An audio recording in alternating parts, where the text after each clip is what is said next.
So today we're looking at HackerGPT Lite. HackerGPT Lite. It's like having like a cybersecurity pro right there in your pocket. This AI-powered web app. It's kind of amazing. I've even heard it called like a Swiss Army knife for security assessments. It is a powerful analogy. Okay, yeah. I mean, it makes me think, am I going to be like picking a digital lock with a tiny screwdriver? Well, the analogy works because it shows how versatile this tool is. Like HackerGPT Lite has different features for, different security tasks. Okay. And you don't have to be a coding genius. Just create an account, use a simple interface. It's conversational, so you interact with the AI and you're off. So no crazy commands, no code. Yep. Okay, wow. That's impressive. So let's get into these core features because that's what has everyone talking. One that caught my eye, dark web search. Like this is the territory I always thought was like just for, the hardcore tech folks. Yeah.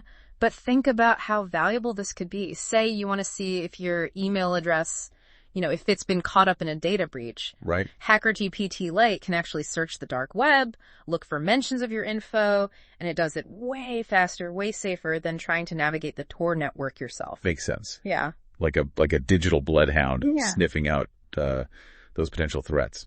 Okay, so what else can this tool do? Well, another key feature is network mapping. Network mapping, okay. So let's say you have a website for your business. HackerGPT Lite can scan it, identify any open ports, any services.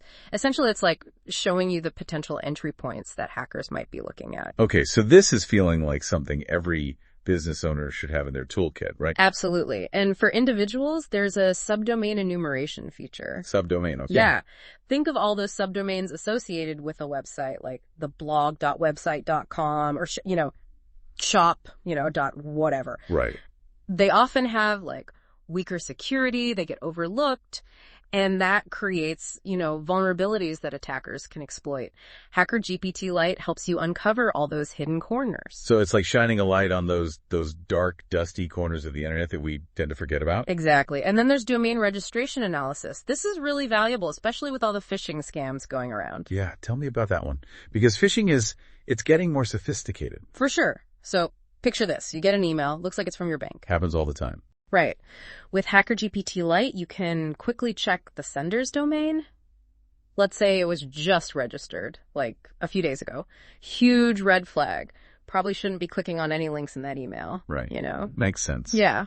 Yeah, it's like a detective's toolkit, for the internet. You can use it to like verify information, protect yourself from those scams. That's so useful. It feels like HackerGPT Lite is really giving people the power to be more proactive, right, about their security online. Totally. And there's another core feature, IP geolocation. Let's say you're on a website, you're not really sure if it's legit. Yeah. This feature, you can actually pinpoint the physical location of that server, the one hosting the website. Oh, so like if a website says it's based in the U.S., but the server is actually in, some country known for cybercrime, that's a big red flag. Exactly. IP geolocation helps you see those inconsistencies so you can make smarter choices about which websites to trust. This is making me think about how much we take for granted when we're online. It's like we're driving a car, but we have no clue how the engine works.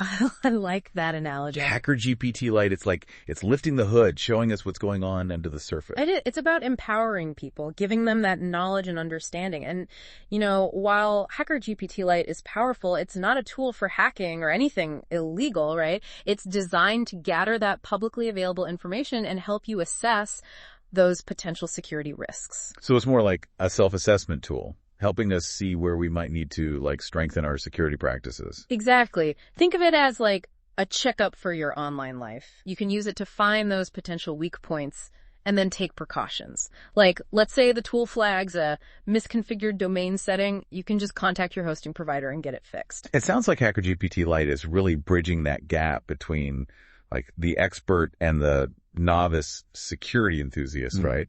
Giving everyone access to information that was usually, only for a select few. Yeah, that's the exciting part. It's democratizing that knowledge, empowering individuals to take control of their own security.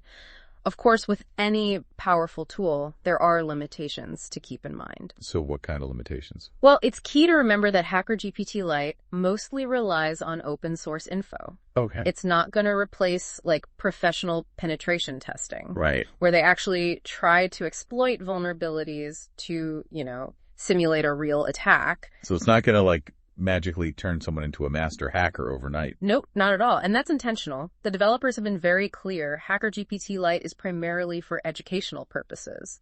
It's about raising awareness of those potential security vulnerabilities and empowering people to take those basic steps to protect themselves. So it's about understanding the basics, using that knowledge responsibly. Absolutely. And even though it's AI-powered HackerGPT Lite, it's still just a tool.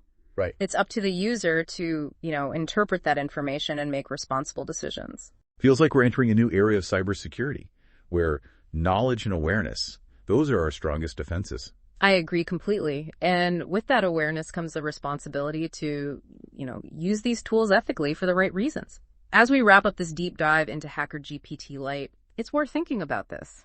With these powerful OSINT tools becoming more accessible, how do we make sure they're used to make the internet safer for everyone?